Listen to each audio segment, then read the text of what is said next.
Acer for 5 minutes to summarize her opening statement. Thank you, Chairman Green, Ranking Member Thompson, and distinguished members of the committee.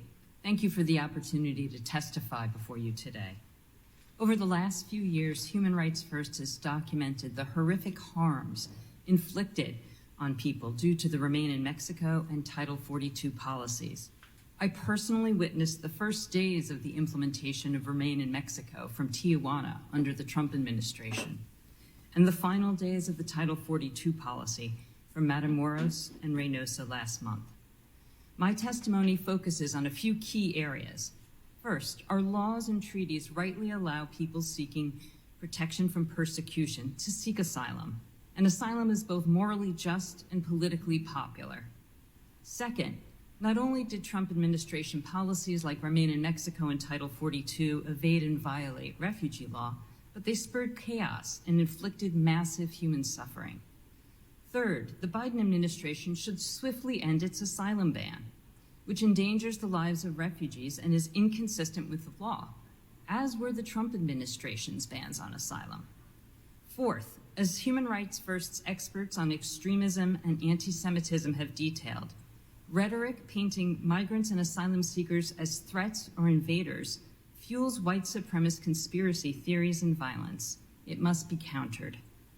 Finally, Congress and the Biden administration should work together to implement effective strategies and provide the necessary resources to address challenges at the border and properly staff safe, effective, fair asylum adjudications. The crisis we're facing is a humanitarian one, and it's global. In my written testimony, I outlined the ways in which human rights situations have deteriorated in countries in the Americas, including Cuba, Guatemala, Haiti, Nicaragua, and Venezuela, pushing people to flee in search of protection, safety, and stability. The reality is that the vast majority of the world's refugees are hosted by other countries, and here in the Americas, other countries are hosting refugees as well. 6 million of the 7 million Venezuelans who have fled are hosted in countries in Latin America and the Caribbean. The United States is more than capable of humanely receiving and fairly processing the claims of people seeking refuge here. Under the Trump administration, Human Rights First tracked 1,544 reports of kidnappings, murder, torture, rape, and other violent attacks against people returned to Mexico under MPP. And during the court-ordered re-implementation of MPP in 2022, asylum seekers continued to be targeted. MPP hearings remained a due process farce. Many asylum seekers were abducted while traveling through border regions to attend hearings or directly outside U.S. ports of entry before or after their hearings. MPP also wasted government resources. DHS's analysis concluded it diverted resources from other migration priorities. In June 2020, the Supreme Court confirmed the DHS secretary had authority to end the policy. Asylum seekers and migrants returned to Mexico under Title 42 similarly suffered kidnappings, rapes, and other attacks.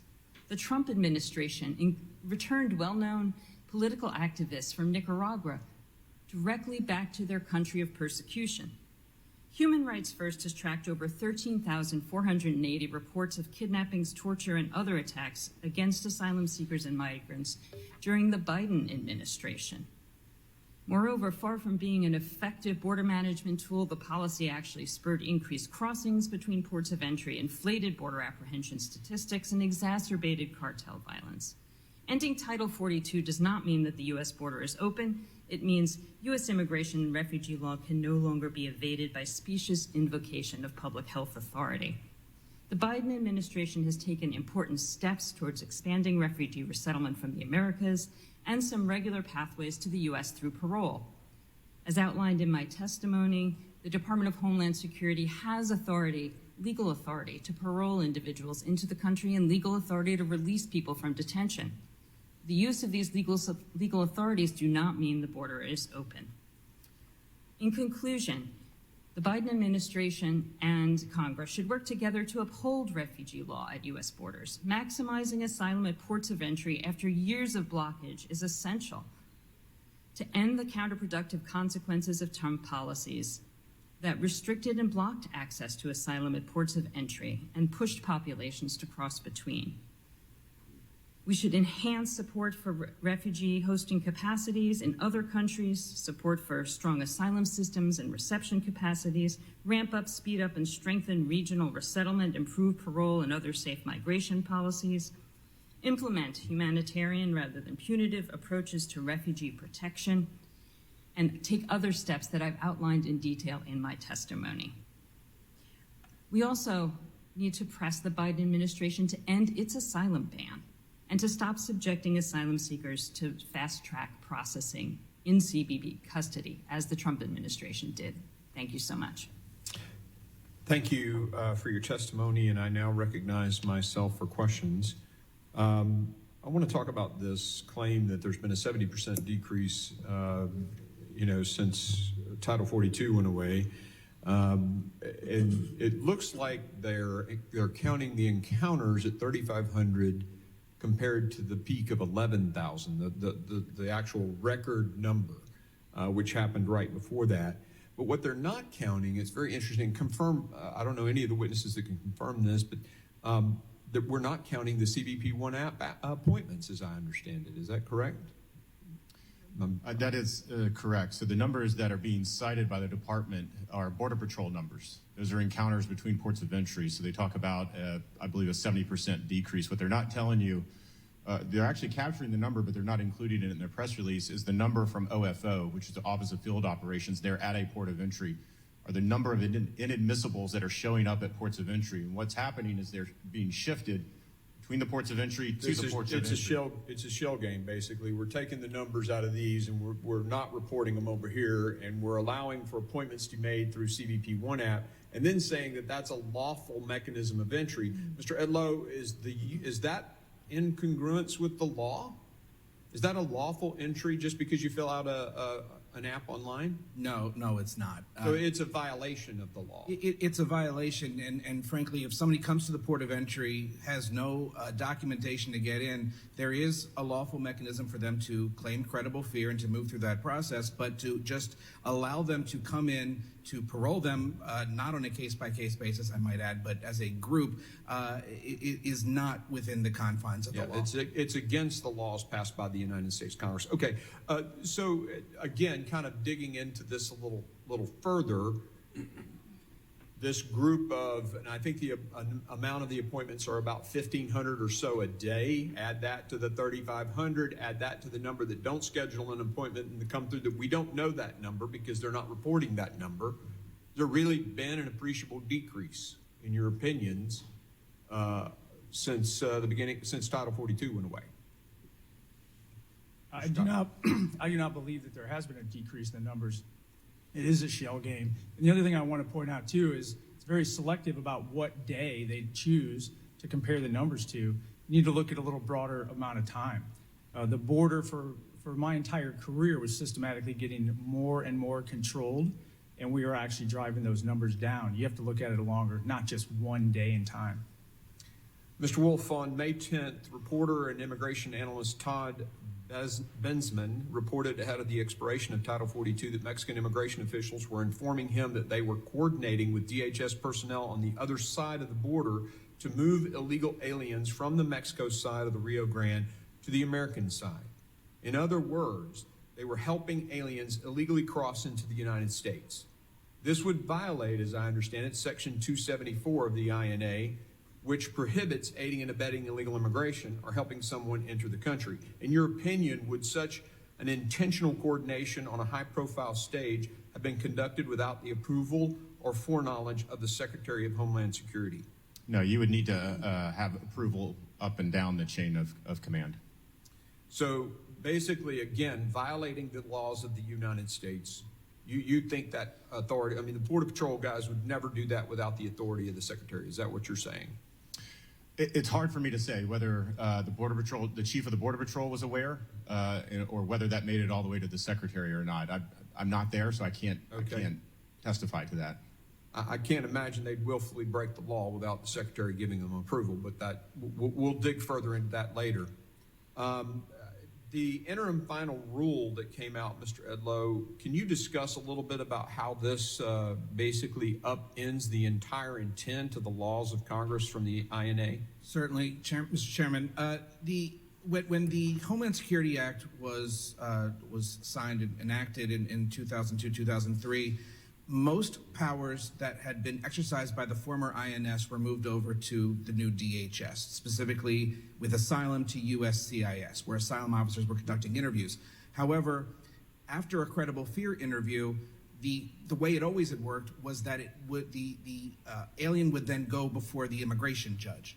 That powers were never transferred as part of the Homeland Security Act. This rule does shift that authority from DOJ to DHS having a second bite at the apple to Speed people into the country, basically, not have to go through the immigration judge process. But not only that, sir, but the fact that they do not require a new asylum application really does limit the ability for anyone to assess whether there's a valid claim or not. My time has expired. I yield to the ranking member. Thank you very much, Mr. Chairman.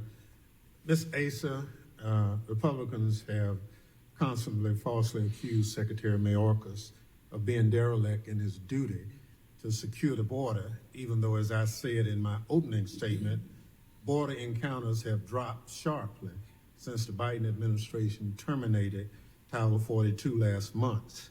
Republicans don't like the Biden administration is returning to a more orderly, humane border and immigration policy after the cruelty and dysfunction of the Trump administration, and they can't stand that these policies have been effective. So we are seeing this political theater play out with the Republican leadership trying desperately to appease its members.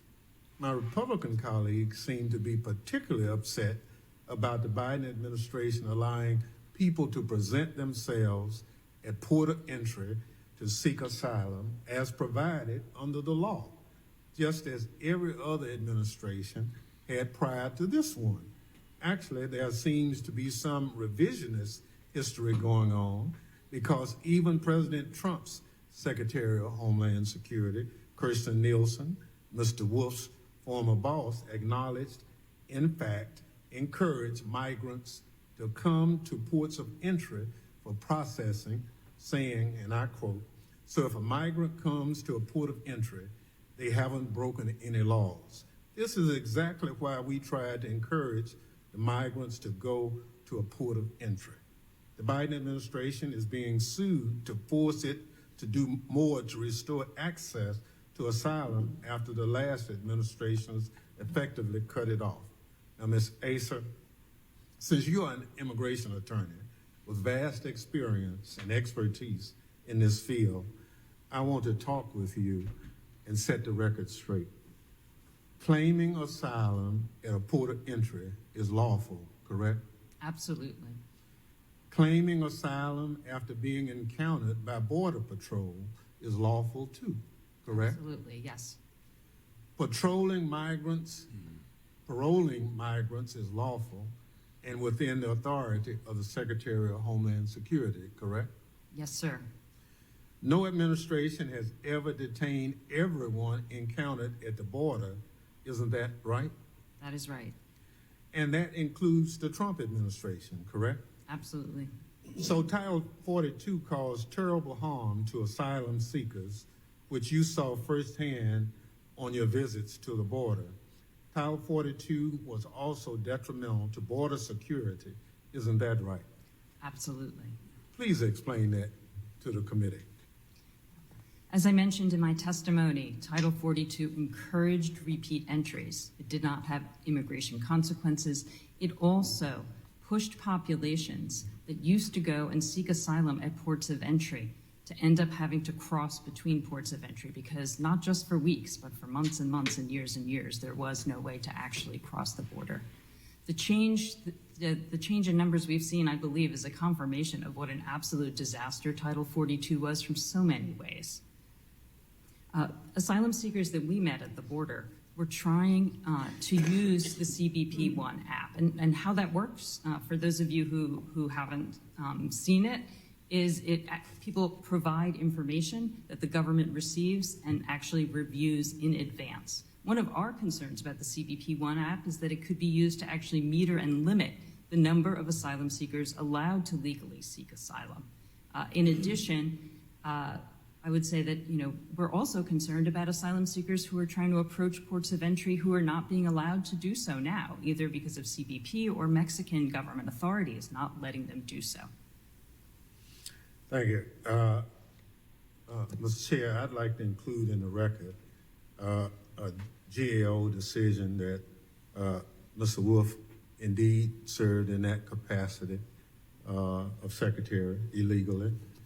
I'd like to also include a review requested by the department and affirmed by GAO again that Mr. Wolf served in that capacity illegally. I'd also like to submit for the record a fellow judge in Maryland also ruled that Mr. Wolf was serving illegally in that position. Without objection, so ordered. Mr. Chairman, I object. We have an objection. I object. I don't believe the ranking member was capable of presenting to this committee justification for claiming that Secretary Wolf served illegally. This is not a court of law, it's a committee in Congress. I object to the inclusion in the historical record.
Okay, I think we misunderstood the gentleman's motion. It was not objection to the insertion of the material into the record. It was, I think, just a statement of opinion about. And so ordered. The GAO reports are entered into the record. I now recognize Mr. McCall from Texas, Chairman McCall from Texas, for his 5 minutes question. Thank you, Mr. Chairman. I served as chairman of this committee for 3 terms now, Foreign Affairs Committee, and Mr. Edlow, good to see you. We worked together on these issues, and Secretary Wolf, Mr. Scott, great state of Texas. And I was a federal prosecutor charged with prosecutions at the border. Political asylum is always the magnet, and it has been abused by the cartels for many years. 85% of these claims are not legit, only 15% are. It's very simple. When they're allowed to enter the United States, because we don't have detention space, they are released into our society. They're given a notice to appear, and they disappear. And I've seen this for 20 years in Congress. In fact, my first bill was to end, catch, and release, and here we are today with the same program. The Trump administration, through Secretary Wolf, Mr. Edlow, implemented what I thought was a very effective plan called the Migrant Protection Protocols, remain in Mexico. Because they had to remain in Mexico pending their adjudication. If it was legitimate, they were allowed in. If not, they were not allowed into the country. And it brought the numbers down dramatically. So what happened with the Biden administration gets into power? Nearly on day one, Secretary Mayorkas rescinds the order, rescinds migrant protection protocols, remain in Mexico. And what has happened since then? Nearly 100,000 young people died in this country due to fentanyls. Enough has been seized to kill billions of people, 5 million encounters, nearly 100 on the terror watch list, which used to frighten me as chairman of this committee when I would hear of anybody on the terrorist watch list getting into the United States of America. There was a court order to force the administration to re-implement MPP. That court order, in my view, has not been fully complied with by this administration. To make things worse, they took the vetting process away from sponsors of these aliens. What has that turned into? Children going to houses, 20, 30 of them, under one sponsor, not vetted, turns into a human trafficking enterprise, a criminal enterprise. Young girls being sex trafficked and young men going to MS-13 as they try to pay back the cartels. Cartels now are in operation control. When I was down at the border after the rescission of MPP, I asked the chief of Border Patrol, Mr. Ortiz, is there a direct cause and effect between the rescission of this program and what we're seeing at the border, totally out of chaos? He told me the answer was yes. And every Border Patrol officer will tell you that because they live it. In my state, Mr. Scott, as you know, has spent $4.5 billion just this session to deal with this problem, a federal responsibility. So my question is, do you believe, Mr. Wolf, Mr. Scott, Mr. Edlow, that Secretary Mayorkas is responsible for the consequences that followed of the rescission of MPP? And do you believe he is complicit with the consequences of what has happened to this country?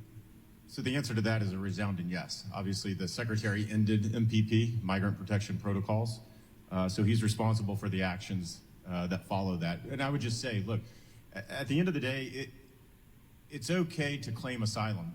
What's not okay is to simply be released into the country. Or it's not okay to say that there's an immense amount of fraud in the asylum system. DHS knows that. They have the numbers. We all use the numbers that come from DHS, but they simply put blinders on and say, we're okay with that amount of fraud. It's okay for the American people. That's why we implemented MPP, and we did a number of other things. They're not doing any of that now. So all of the folks that are claiming asylum at ports of entry, again, are being released into American communities. That's not okay. I agree. Mr. Scott, Mr. Edlow. I agree fully, and I want to point out MPP made sure people got due process, but they did not get what they want. Most of these people, from my experience, don't really care about asylum. They don't really care about the legal documentation or process. They want to be released into the United States. Once that was taken away, the flow immediately decreased because they couldn't commit fraud. Everybody knew that. This administration got rid of that program intentionally. They're responsible for the results. Mr. Edlow. I also agree, and there's plenty I could say about MPP in terms of where it comes from, in terms of the INA, but I will just say this.